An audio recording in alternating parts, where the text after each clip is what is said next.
वा वा रम, आजपर्यंत तुझी प्रत्येक सकाळ माझा चेहरा बघितल्याशिवाय झाली नाही. वा, या जगात मला तुझ्याशिवाय दुसरं काय बी महत्वाचं नाही.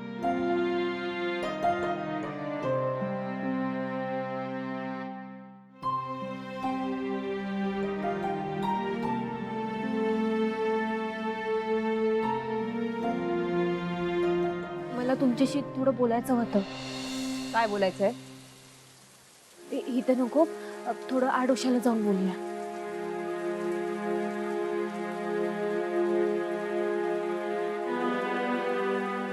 बोल, काय बोलायचंय तुला? सावित्री आत्या, बरं झालं तुम्ही आलात. बा बरोबर बोलायला कुणीतरी हवंच होतं. हो, असं वाटतं तुला? असं का बोलताय तुम्ही? काय बोलताय म्हणजे? तुला काय फरक पडतो ग? कोणी बोललं काय, नाही बोललं काय, कुणी जगलं काय, मेलं काय, काय फरक पडतोय तुला? तुला काय, तुझ्या गळ्यात हे मंगळसूत्र आहे ना, ते महत्वाचं आहे. त्याच्याशी असलेल्या तुझ्या भावना महत्वाच्या आहेत ना. इतरांच्या भावनेशी काय पडलंय तुला? सावित्री आत्या, हो असं का बोलताय तुम्ही? तुम्हाला माहित आहे ना मी हे समजा का करते ते. मला माहिती आहे ना. खरं तर तुझ्या ह्या खेळात मी ओढले गेले. तुझं ते जाहिरातीतलं खोटं लग्न मी खरं मानलं, कारण मला तुझ्या भावना खऱ्या वाटायच्या. काल जे घडलं ना ते पाहिलं ना, तेव्हा डोळे उघडले माझे. मारुती दादा माझा भाऊ आहे. त्याला आयुष्यात पहिल्यांदा इतका टोकाचा निर्णय घेताना बघितलंय मी. अगं, जीव द्यायला निघाला होता तुझा बाप. तुला काय फरक पडतो? बोल ना, तुला काय फरक पडतो? तुझ्या हट्टापायी कसला पण विचार न करता हे घर सोडून तू निघून पळून जात होतीस. स्वतःच्या भावनांसाठी दुसऱ्याच्या जीवाशी खेळ चालू आहे तुझा. सावित्री आत्या, असं नका ना हो बोलू. काय खोटं बोलले मी? अगं, जे नातं तू मानतेस ना ते अस्तित्वातच नाहीये. तुझा बाप, तुझा भाऊ चालती बोलती जिवंत माणसं आहेत ही, आणि त्यांच्याशी तुझं रक्ताचं नातं आहे. बरं, ज्याच्या नावाचं मंगळसूत्र गळ्यात घातलंयस त्याला याची कल्पना पण नाहीये. मग का खेळतेस हा खेळ? कुणासाठी खेळतेस? काल जर मारुती दादाला काय झालं असतं तर स्वतःला आयुष्यभरासाठी माफ करू शकली असतीस तू. बापाच्या जीवापेक्षा महत्वाचं आहे का तुला हे मंगळसूत्र? बोल ना पारू. अगं, तुझ्या बापाने जन्म दिलाय तुला, जन्म. आई आणि बाबाची माया करून वाढवलंय तुला, लहानाचं मोठं केलंय तुला. त्याच्या प्रेमाची, त्याच्या कष्टाची अशी परतफेड करणार आहेस तू? जा आणि सांग ना अहिल्या मॅडमला की मी तुमची सून आहे आणि आदित्य सरांची बायको आहे. आहे हिम्मत तुझ्यात? आहे ताकद? एका शूटिंगचं सत्य लपवलं ना म्हणून अहिल्या मॅडमने आदित्य बाबांची अबोला धरला होता. तुझं हे नाटक त्यांना जर कळलं तर काय होईल याचा विचार कधी केलायस तू? त्यांना हे कळलं ना तर आदित्य बाबांबरोबर नातं तोडून टाकतील त्या, आणि त्यानंतर आदित्य बाबांनी स्वतःच्या जीवाचं बरं वाईट केलं तर? सावित्री आत्या, असं काय बी बोलू नका. काय खोटं बोलले मी? मला सांग, आदित्य बाबांनी तुला सांगितलं होतं ना की हे लग्न खोटं आहे म्हणून? मग तरी पण तू ते खरं का मानलंस? आणि तुला त्या क्षणी कळलं की हे लग्न खरं मानायला लागलीस तू, त्या क्षणी तू तिथून का नाही उठलीस? का बसून राहिलीस तू? तू या घरची सून व्हायची, या घरची मालकीण व्हायची स्वप्न बघत होतीस ना? सावित्री आत्या, बास करा. तुमच्या या शब्दाचा त्रास होतोय मला. सावित्री आत्या, तुम्हाला माहित आहे ना मी अशी मुलगी नाही आहे. मी इथं फक्त माझ्या देवी आईची सेवा करायला आले होते. लग्नाआधी बा सोबत 4 दिवस राहता यावं म्हणून मी इथं आले, मग ते माहित आहे ना तुम्हाला. सावित्री आत्या, मला या घरची सून व्हायची हौस नाही.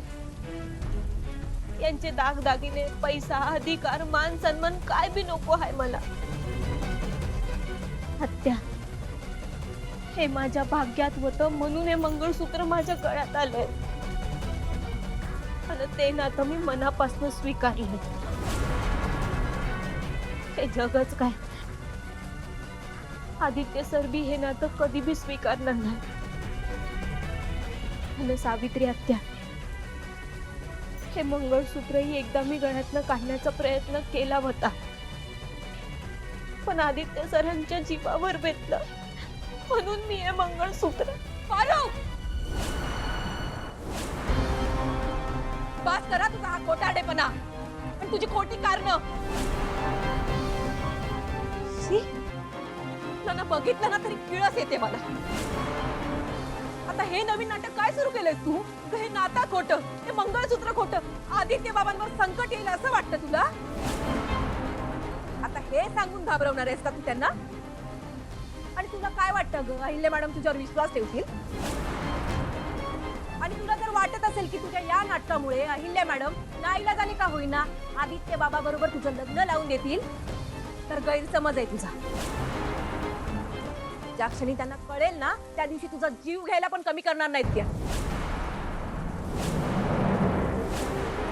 आणि हे जर तुझ्या बापाला कळलं ना, तर तो पण तुझा जीव घेईल. त्यामुळे सावर आणि सावध हो. सावित्री आत्या, नको म्हणू मला सावित्री आत्या. नाहीये मी तुझी सावित्री आत्या. मी फक्त माझ्या गणीची सावित्री आत्या. तुझ्यापेक्षा ना ती दिशा बरी. जे बोलते ना ती तोंडावर दिसतं तिच्या, दाखवते तशी. तुझा काय ग, तुझा अंदाजच येत नाही. अरे तुझ्या स्वार्थापायी ना स्वतःचं घर तर जाळलंयस, पण एक दिवस ही आग हे घर पण जाळल्याशिवाय राहणार नाहीये पारू. पारू, काल जे तुझ्या घरात घडलं ते किर्लोस्करांच्या घरात घडणार नाही कशावरून? पारू, तुझ्या हट्टापायी तुझ्या देवी आईचं देऊळ उद्ध्वस्त करून टाकशील. तुझं मंगळसूत्र, तुझं एकतर्फी लग्न, ते काढणार नाहीयेस ना तू मंगळसूत्र? जपत बस. पण आज मी तुला सांगते, तुझं हे लग्न खोटं आहे. तुझ्या मनाचे खेळ आहेत सगळे. तुला काय फरक पडतो? पारू, तुझ्या कर्माची फळं तुझ्या जवळच्या माणसांना भोगायला लागणार आहे. तुला त्याचा काही फरक पडणार नाही. शी.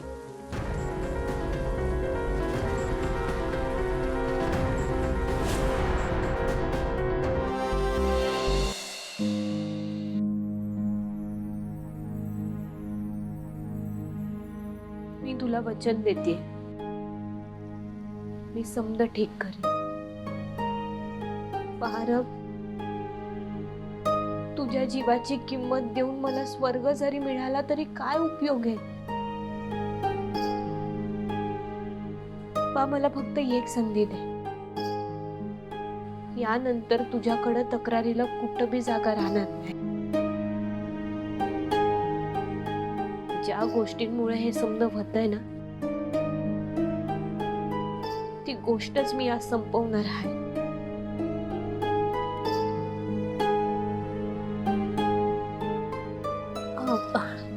बा, मी देवळात जाऊन येते. मला देवाची बी माफी मागावी लागल. एकदा काही आयुष्याची काळी रात संपू दे. उद्यापासून नवीन पहाट आपल्या समद्यांचीच वाट बघत असेल.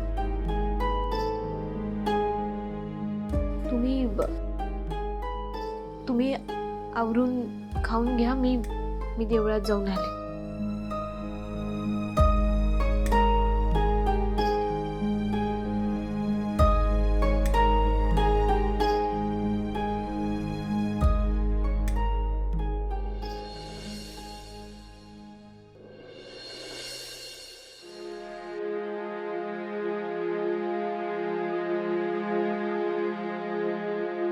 अहिल्या, बघ एवढा संताप बरा नाहीये. श्रीकांत, मी स्वतःवरच चिडले. मी मी माणसं ओळखायला कमी पडतेय का? म्हणजे जी आपली वाटणारी माणसं होती ती आता अचानक अनोळखी वाटायला लागली आहेत. हरीशला ओळखायला चुकले मी. तो मारुती स्वतःचं आयुष्य संपवून घ्यायला निघाला होता, त्याच्या पाठोपाठ पारूही निघाली. अरे काय चाललंय हे? इतक्या वर्षांचा अनुभव कुचकामी ठरतोय का रे? एका नजरेत माणसं ओळखायचे मी, आणि आता माणसं ओळखण्यात कुठे कमी पडते मला कळतच नाही. का मला माणसं ओळखताच येत नाहीये आता? अहिल्या, शांत हो जरा. बस इथे, बस इथे. शांत हो जरा. तू अहिल्या, तू तुझ्या स्वतःवरचा विश्वास असा ढळू देऊ नकोस ग. काही गोष्टी अशा घडल्या, एक दोन माणसं चुकली म्हणून स्वतःला दोष का देतेस तू?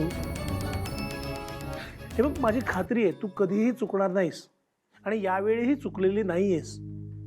पारू आणि मारुतीच्या बाबतीत तर काहीच नाही.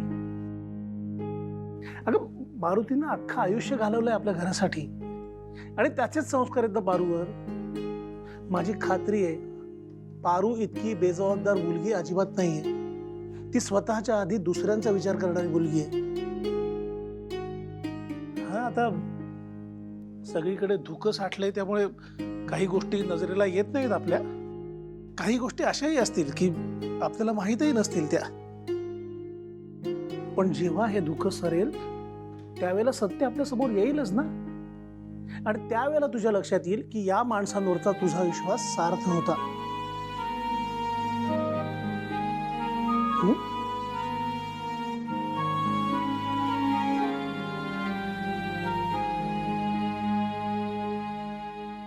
गणी, पारू कुठे? ताईडी मंदिरात गेली आणि बाबी कुठेतरी बाहेर गेले. काही काम होतं का? नाही काम, ती सावित्री आत्या विचारत होती पारू कुठे आहे म्हणून. म्हटलं बघावं. बर.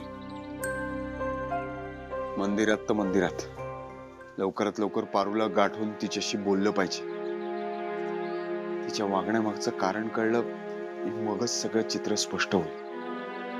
सगळ्यांचाच त्रास कमी होईल. गणी, नक्की मंदिरातच गेली ना? वय ओके, बाय. जिया धर.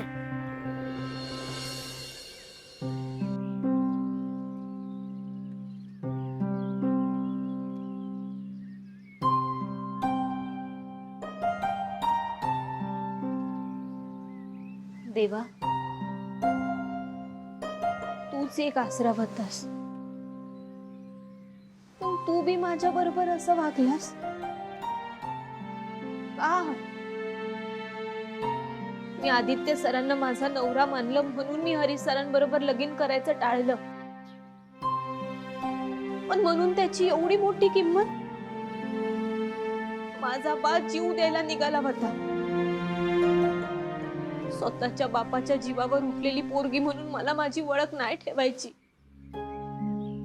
आदित्य सरांचं माझ्या बरोबरचं नातं, माझ्या आयुष्यात असलेली त्यांची जागा दुसरं कुणीच अन कधी बी घेऊ शकत नाही.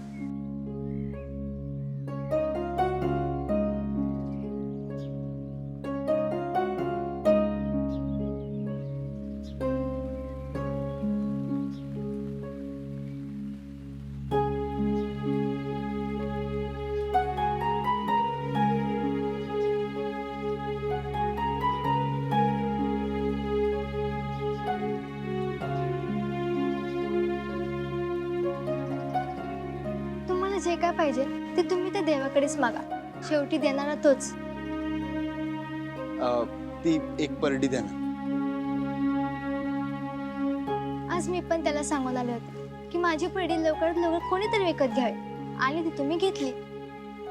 किती झाले? 100 रुपये.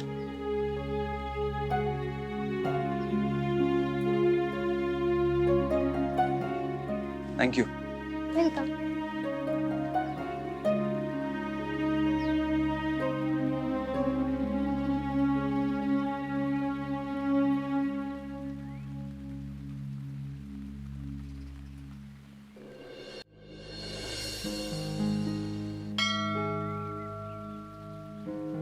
तेव्हा पारू सारख्या मुलीला इतका त्रास का? तू तर चांगल्या माणसांसोबत सगळं चांगलंच करतोस ना, मग पारूची अशी सतत परीक्षा का घेतोयस? काय आहे काय नेमकं तुझ्या मनात? तेव्हा पारूने आतापर्यंत खूप कष्टात आयुष्य काढलंय. तिला तिच्या आयुष्यात आजपर्यंत आनंद, प्रेम, समाधान नाही मिळालंय. तर तिच्या लग्नाचं तर सगळं खेळच सुरू आहे. मारुती मामालाही कोणाला दोष द्यावा ना हे कळतच नाहीये. तो गणी बिचारा लहान, तो मधल्या मध्ये त्याचंही हाल होत आहे. तेव्हा काय आहे नेमकं तुझ्या मनात? तुझ्या मनात काय हाय हे तुलाच माहित. पण माझा बा, गणी, देवी आई या समद्यांना माझ्यामुळे त्रास होता कामा नये. आता मला काळजावर दगड ठेवून कठोर निर्णय घ्यायला पाहिजे. आता मला आदित्य सरांच्या बरोबरच माझं मी मानलेलं नातं संपवावं लागलं तरी चालेल, पण माझ्यामुळं कुणाच्या आयुष्याची बर्बादी नको. कोणाचंच आयुष्य बर्बाद नको व्हायला देवा. आणि हे सगळं काय चाललंय ना हे मला कळण्याची ताकद दे. हरीश सारखा मुलगा पळून जातो ना हे पटतच नाहीये देवा. त्यामुळे या सगळ्या प्रश्नांचा उलगडा होऊ दे देवा, प्लीज. पारूलाही तिच्या हक्काचं सुख, समाधान, मान सन्मान मिळू दे देवा. मला माझ्यासाठी काहीच नको. मला फक्त पारूला सुखात बघायचंय बास. मी जर नुसतं माझं सुख बघितलं तर मी स्वार्थी होईन देवा. मी नाही स्वार्थी. तुझ्या आशीर्वादानं माझं ना आदित्य सरांचं नातं सुरू झालं होतं. आता तुझ्या समोरच हे मंगळसूत्र काढून मी हे नातं संपवते. ह्योच माझ्या नात्याचा शेवट समज. आणि या सगळ्याचा शेवट गोड कर देवा. पारूच्या आयुष्यातलं दुःख दूर करून सगळ्याचा शेवट गोड कर.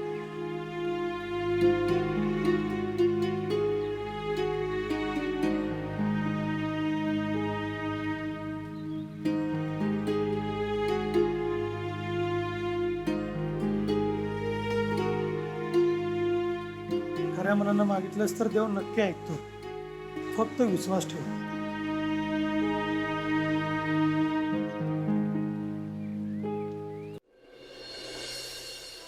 हे मंगळसूत्र काढणं माझा नाईलाज आहे.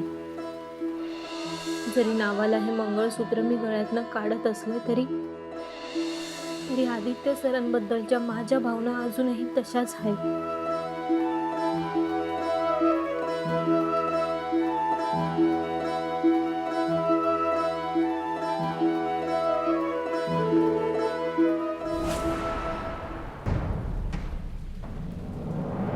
आदित्य सर, तुम्ही इथं? हो, तुलाच भेटायला आलोय. पारू, हे बघ, मी घुमून फिरून बोलणार नाही. पण जे काही घडलंय ना त्याच्या मागे नक्की काहीतरी ठोस कारण असणार. ते मला जाणून घ्यायचं. अरे तू माझ्यापासून काहीतरी लपवते आहे नक्की. आणि तू हे मुद्दाम करत नाहीयेस हेही मला माहिती आहे. माझ्या डोक्यातल्या या सगळ्या प्रश्नांची उत्तर फक्त तुझ्याकडेच आहे आणि ते तूच देऊ शकतेस. सो प्लीज सांग मला.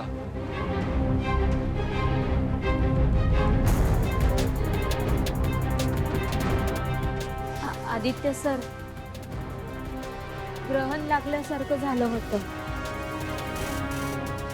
मला असं वाटत होतं मी जो विचार करते तेच बरोबर आहे.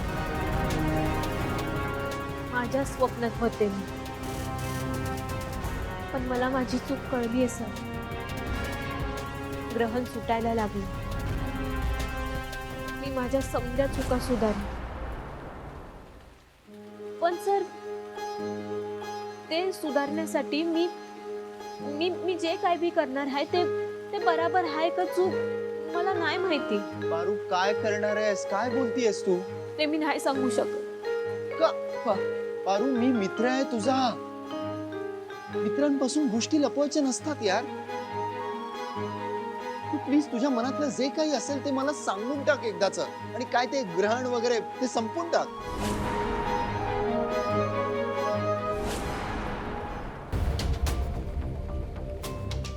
आदित्य सर, जाहिरातीसाठी आपल्या लग्नाचं शूटिंग झालं. हा. त्या लग्नात हरीश सरांच्या जागी तुम्ही बसलात. ओके. तुम्ही माझ्या गळ्यात मंगळसूत्र बांधलं. हो.